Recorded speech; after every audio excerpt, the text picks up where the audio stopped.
Mesdames et messieurs, bonsoir et bienvenue dans votre journal de 22 heures au sommaire de l'actualité. Dans les titres de ce soir, une cérémonie d'inauguration du service météorologique maritime.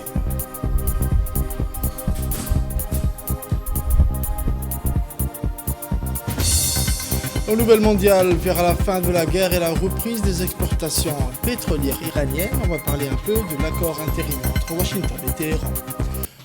Le journal Le Complet à présent. Le Premier ministre, son Excellence M. Abdelkader Kamel Mohamed, a reçu ce mercredi en fin de matinée dans le salon d'honneur de la primature une importante délégation mauritanienne conduite par son Excellence Sid Ahmed Ould Mahmoud, ministre de l'élevage de la République islamique de Mauritanie. Le ministre mauritanien a été porteur d'un message de son Excellence M. Mohamed Ould Cheikh Al-Gazaouni, président de la République islamique de Mauritanie, à l'attention de son Excellence M. Ismaël Omar Guelleh, président de la République de Djibouti. Les échanges ont permis d'évoquer l'excellence des relations fraternelles entre les deux pays, ainsi que plusieurs questions d'intérêt comme au niveau régional et africain, notamment les enjeux liés à la sécurité alimentaire, au développement durable et au renforcement de la coopération sud-sud. Le Premier ministre a chargé son hôte de transmettre ses salutations fraternelles ainsi que ses vœux de succès au président Mohamed Ould Cheikh Al-Gazaouni, tout en affirmant l'attachement de Djibouti au renforcement des liens d'amitié, de solidarité et de coopération entre les deux nations sœurs. Cette audience s'est déroulée en présence du ministre des Affaires étrangères et de la coopération internationale, son Excellence Abdelkader Hussein Omar, du secrétaire de la primature, M. Naguib Abdallah Kamel, ainsi que du chef du cabinet de la primature, M. Ali Silay. Toujours à la primature, le secrétaire général de la primature, M. Naguib Abdallah Mohamed Kamel, a présidé ce matin au Palais du Peuple une réunion de la plateforme des secrétaires généraux de l'administration publique consacrée à l'opérationnalisation des orientations présidentielles et de la directive gouvernementale récemment arrêtée. Les échanges ont porté sur les 5 axes stratégiques retenus par le gouvernement, ainsi que sur l'élaboration des plans d'action sectoriels devant permettre leur traduction en résultats concrets au bénéfice des citoyens, afin de renforcer la coordination administrative, le suivi des réformes et la remontée régulière des informations vers les groupes ministériels référents. La réunion a convenu du principe de désignation pour chacun de ces 5 axes gouvernementaux d'un secrétaire général chef de file chargé d'assurer la coordination technique interministérielle et le suivi de l'exécution des actions retenues. Cette démarche vise à consolider la synergie gouvernementale, à accélérer la mise en œuvre de priorités nationales et à promouvoir une culture de performance et de redevabilité, mais aussi des résultats conformes aux autres orientations de son Excellence le Président de la République et chef du gouvernement dont l'action est coordonnée par le Premier ministre. La réunion a également permis d'arrêter les modalités pratiques de coordination interministérielle et de suivi des plans d'action ministériels. À ce titre, les participants ont convenu de l'élaboration d'un modèle harmonisé de plans d'action, aligné sur le plan national de développement, intégrant des actions échéanciers précis, des indicateurs performants ainsi que des mécanismes de suivi d'évaluation. On écoute un peu les détails du secrétaire général de la primature. Permettez-moi de vous présenter à vous et à vos familles, ainsi qu'à vos collaborateurs, mes vœux les plus chaleureux à l'occasion de ce nouvel an musulman. Puis cette nouvelle année 1448 de l'Hégire être porteuse de paix, de santé, de bénédiction et de succès pour notre cher pays. Bon Muharram à tous et à toutes. La directive gouvernementale, récemment portée à la connaissance des membres du gouvernement, ouvre une nouvelle phase de notre action collective.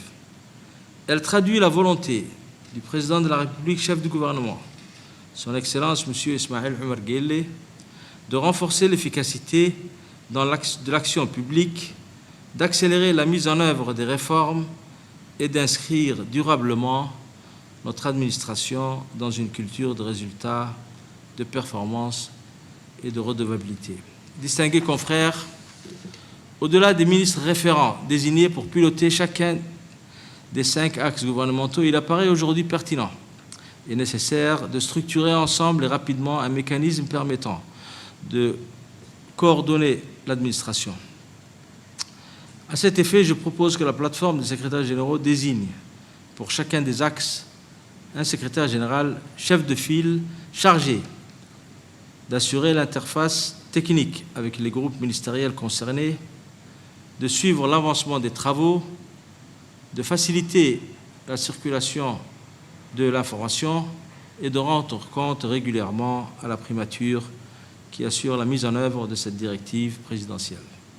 Je ne doute pas que cette désignation des chefs de file permettra de renforcer la cohérence interministérielle, d'anticiper les difficultés d'exécution et de garantir le respect des échéances fixées par la directive.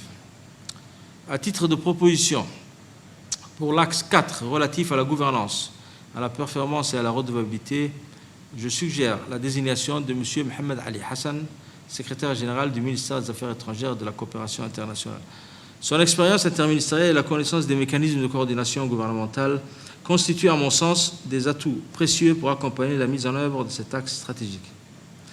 Pour aller dans le sens de l'efficacité et de la cohérence, je vous invite à examiner ensemble les modalités de désignation des secrétaires généraux, chefs de file pour les 5 axes, et à convenir d'un dispositif de suivi permettant d'accompagner efficacement les ministres référents dans l'atteinte des objectifs fixés. Nous sommes conscients que l'importance de nos fonctions appelle à des qualités proactives, parce que nous sommes face à des exigences de légitime transparence, de rapidité et de résultats de la part de nos concitoyens. Nous sommes convaincus que nous ne pouvons rester, en tant que secrétaires généraux, de simples gestionnaires du quotidien ou encore des validateurs passifs de courrier. Cette directive présidentielle exige de nous, comme je le disais plus haut, une posture proactive, mais aussi d'être, comme nous l'avions discuté et décidé ensemble, des forces de proposition, des facilitateurs de réformes et des artisans de la modernisation de notre administration. Le temps de l'action doit désormais primer. Notre responsabilité collective est de transformer les orientations en résultats tangibles au bénéfice de nos concitoyens.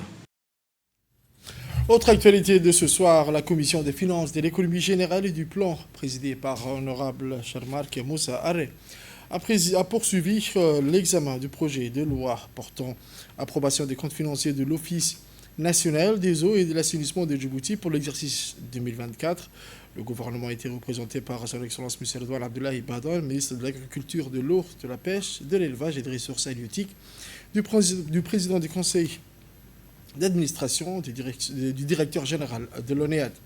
La Commission des finances, de l'économie générale du plan, présidée par Honorable Charmark Moussa Arré, a poursuivi également ce mercredi avec l'examen du projet de loi numéro 224, année 2026, 9e législature, portant approbation des comptes financiers du Laboratoire national d'analyse alimentaire, l'ANA, pour l'exercice 2024.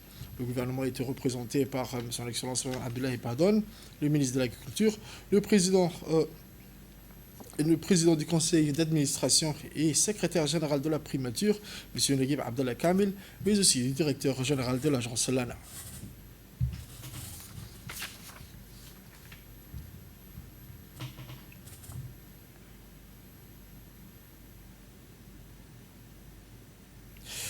Le Doralais Multipurpose Port DMP a accueilli aujourd'hui la cérémonie officielle d'ouverture du service météorologique maritime, un dispositif moderne de surveillance et de prévision des conditions météorologiques et océanographiques destiné à renforcer la sécurité maritime nationale.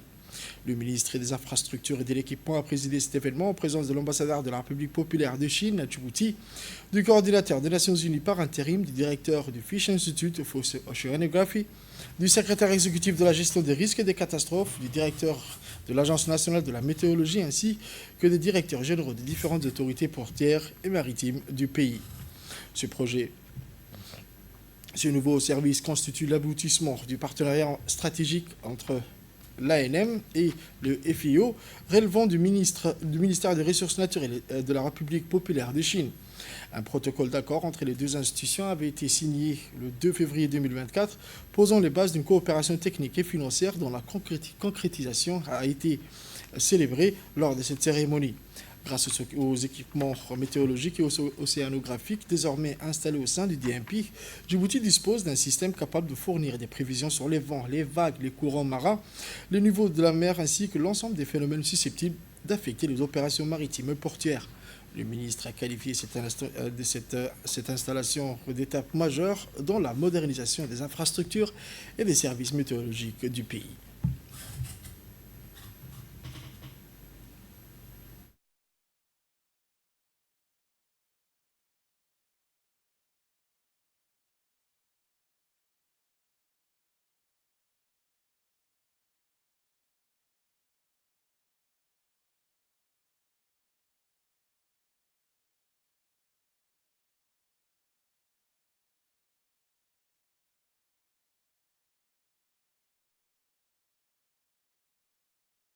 Au nom de l'ambassadeur, je voudrais exprimer mes chaleureuses félicitations à notre deux équipes, djiboutiennes et chinoises, pour la réalisation de ce projet important avec succès. L'installation de ce projet au sein de DMP, un autre projet phare dans la coopération gagnant-gagnant entre nos deux pays, revêt une signification particulière et témoigne une nouvelle fois de la solidité et de la richesse de notre coopération.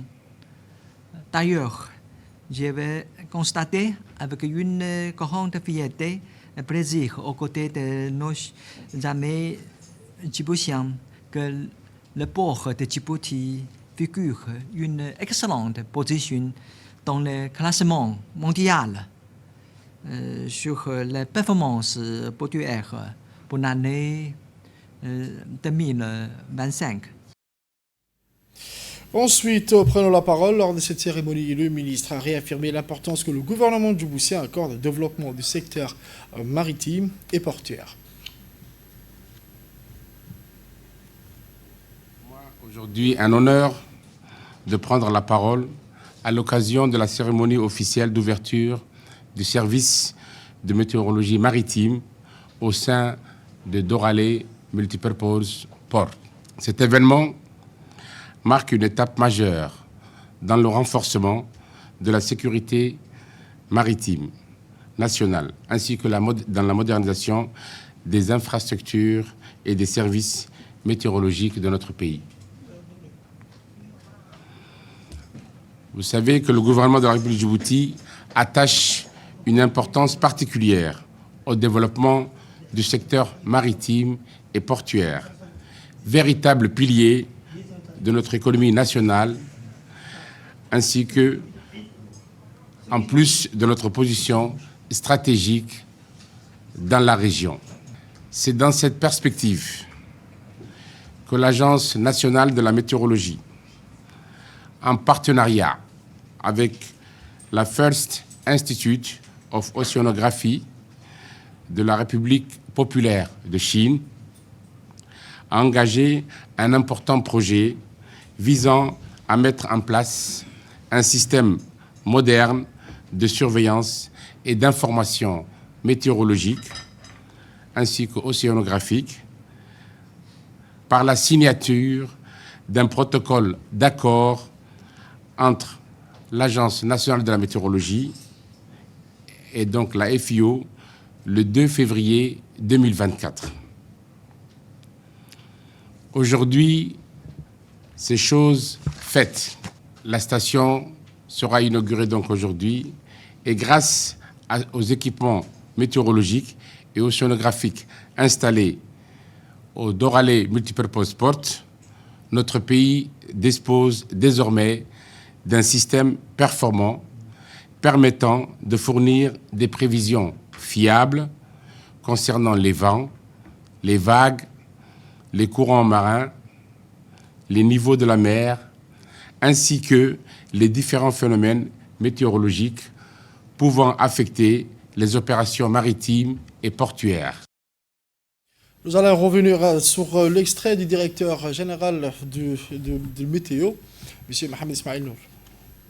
C'est avec une immense fierté et une profonde satisfaction que nous nous réunissons aujourd'hui pour célébrer l'inauguration officielle du service météorologie maritime, une réalisation majeure pour notre pays et pour le renforcement de la sécurité maritime. Je tiens tout d'abord à exprimer au nom de l'Agence nationale de la météorologie et du gouvernement de la République de Djibouti notre sincère gratitude au First Institute Oceanography, FIO, du ministère des Ressources naturelles de la République populaire de Chine pour son précieux soutien financier et technique ayant permis la concrétisation de ce projet stratégique. L'installation du service météorologique maritime marque une étape décisive dans la modernisation de nos capacités nationales d'observation, de surveillance et de prévision des conditions météorologiques et océanographiques.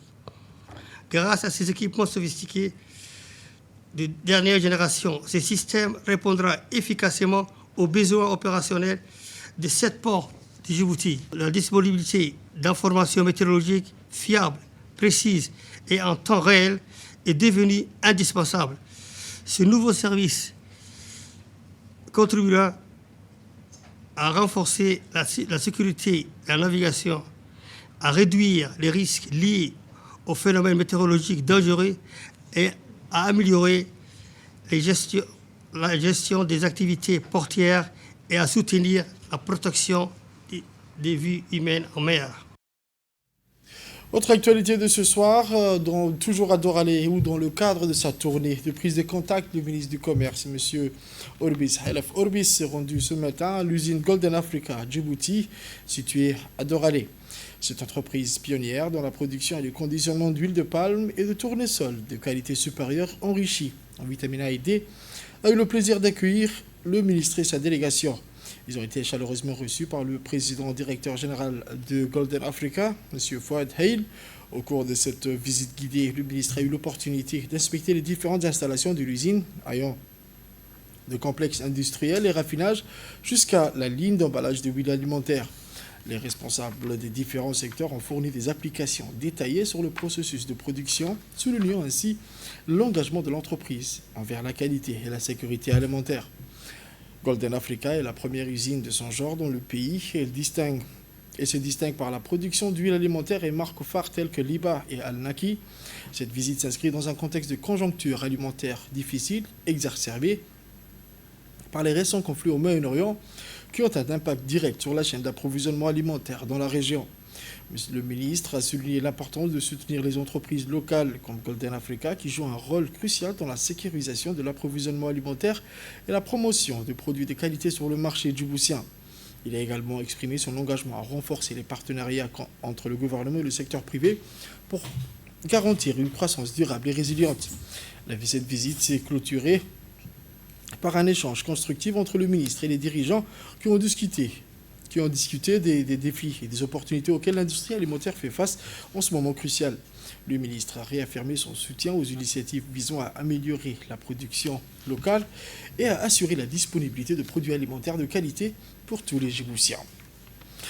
Ensuite, l'envoyé spécial de l'autorité intergouvernementale pour le développement au Soudan du Sud, son Excellence ambassadeur Moussa Djama Ali, accompagné de la chef de mission délégate au Soudan du Sud, Dr Victoria Anib, a rencontré ce jour à Djouba son Excellence le président Salva Kiir, président de la République du Soudan du Sud.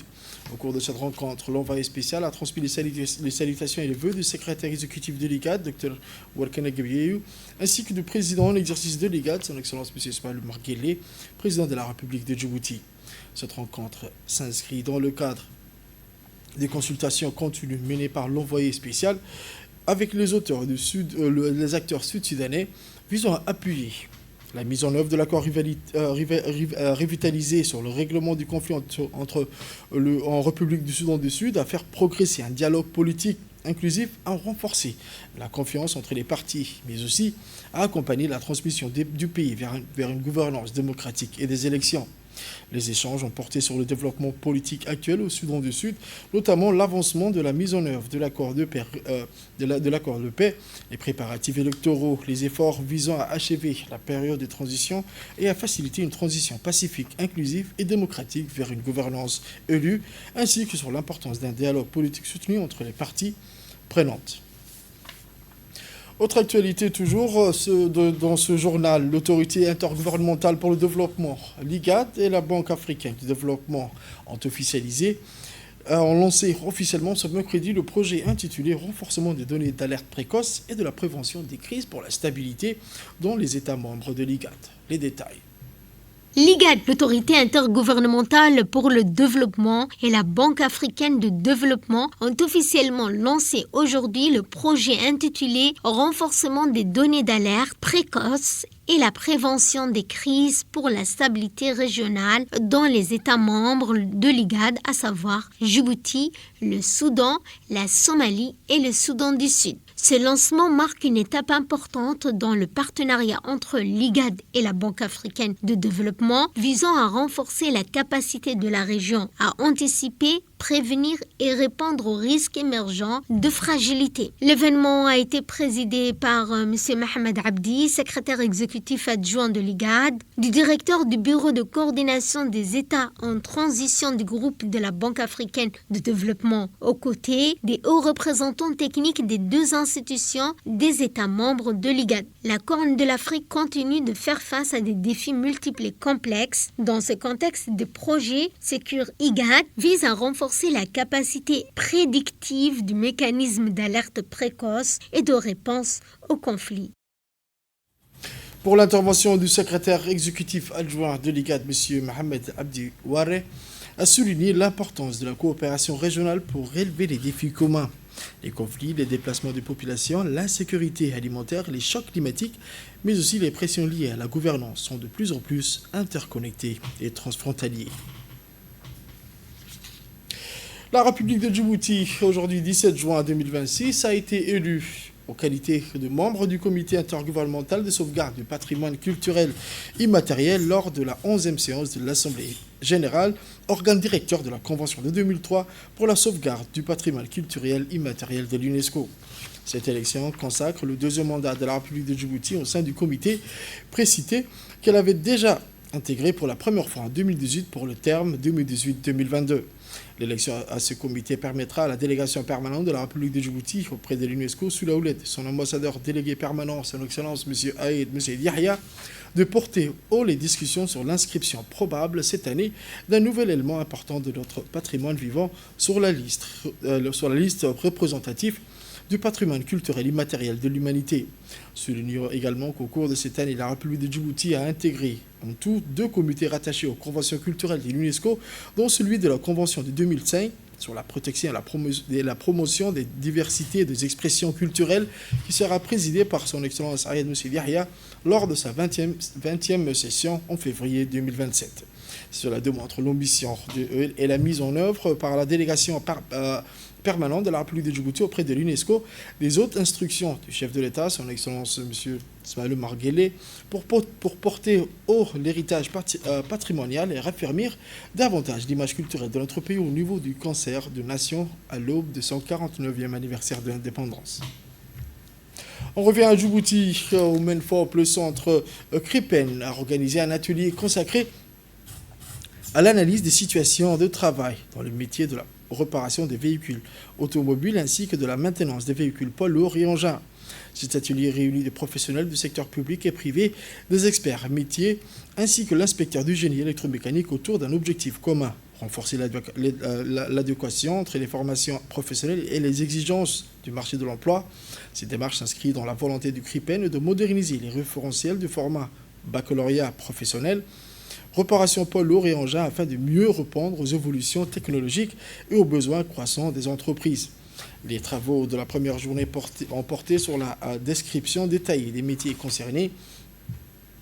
Les participants analysent les activités professionnelles, les missions exercées, les niveaux de responsabilité ainsi que des mutations technologiques qui transforment aujourd'hui les secteurs, notamment l'électronique embarquée, les systèmes connectés, les nouvelles technologies de diagnostic.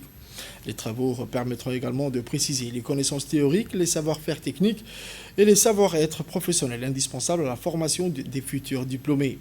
À travers cette initiative, CRIPEN réaffirme son engagement en faveur d'une formation professionnelle de qualité, innovante et en parfaite adéquation avec les réalités économiques et technologiques du pays, contribuant ainsi au développement des compétences nationales et à l'employabilité des jeunes diplômés. Le MENFOP, l'Agence française de développement, l'AFD et l'UNICEF, avec leurs partenaires, se sont réunis lors du 6e comité de pilotage du projet CEFA. Cette réunion a été présidée par le secrétaire général du MENFOP, M. Mohamed Abdallah Mayoub, en présence du directeur de l'AFD à Djibouti et de la représentante de l'UNICEF à Djibouti. Cette rencontre a permis de réaffirmer l'engagement commun des 3 institutions pour faire progresser l'éducation des filles et renforcer leur autonomisation au bénéfice des enfants et des jeunes les plus vulnérables. Les discussions ont porté sur le suivi de la mise en œuvre du projet, l'évaluation des avancées et la définition des orientations à venir dans un cadre de coopération renforcée. Ce projet nommé CEFA soutient l'éducation des filles et à leur autonomisation repose sur une approche holistique. Elle vise à garantir notamment un milieu rural et périurbain, l'accès à une éducation de qualité ainsi que des formations adaptées.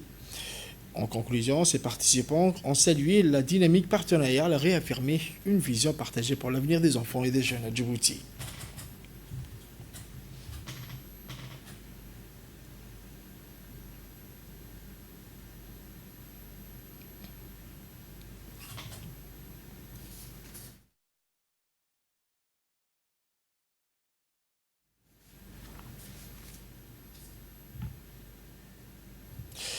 L'Université de Djibouti a lancé aujourd'hui, mercredi, l'édition 2026 des concours d'entrée en première année des filières d'excellence pour l'année académique 2026-2027. Le reportage. L'Université de Djibouti a lancé ce mercredi 17 juin l'édition 2026 des concours d'entrée en première année des filières d'excellence pour l'année académique 2026-2027. Cette session a enregistré un nombre record de 1651 candidats bacheliers répartis sur les 4 concours programmés: médecine, ingénieur, bachelor in business administration, analyse et traitement informatique des données. Je m'appelle Faisal Jama Mahamoud, élève de terminale S du lycée privé Guelbatal. Je fais partie aujourd'hui des 1651 bacheliers qui ont participé à ce concours qui comprend 4 filières. On a ingénierie, médecine, BBA et ATID. Personnellement, je viens de terminer l'épreuve de français de la médecine. J'espère réussir une... C'est dans la localité de Ronda, dans la région de Tadjoura, qu'a été officiellement lancée la campagne nationale de vaccination contre la poliomyélite qui se déroule sur l'ensemble du territoire national du 14 au 18 juin 2026 sous l'égide de son Excellence Mme Mona Ousmane Adan, ministre de la Santé.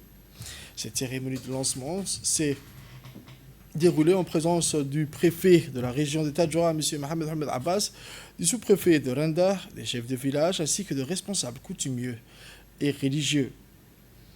Témoignant de la forte mobilisation de l'ensemble des autorités autour de cette opération de santé publique, la direction de l'hôpital régional de Tadjoura a délibérément choisi Renda pour ce lancement afin d'être au plus près de la population en cette période estivale. Cette campagne revêt une importance capitale dans le contexte actuel marqué par une recrudescence des cas de poliomyélite dans plusieurs pays voisins. La vaccination demeure le moyen le plus sûr et le plus efficace de protéger les enfants contre cette maladie invalidante. Prenons la parole à cette occasion. Le directeur général de l'hôpital régional de Tadjoura, le Dr Dumbio, a précisé que les équipes de vaccination sillonneront l'ensemble des quartiers, des villages et des campagnes de la région de Tadjoura. Il a exhorté la population à réserver le meilleur accueil aux vaccinateurs et à présenter tous les enfants âgés de 0 à 5 ans à la vaccination.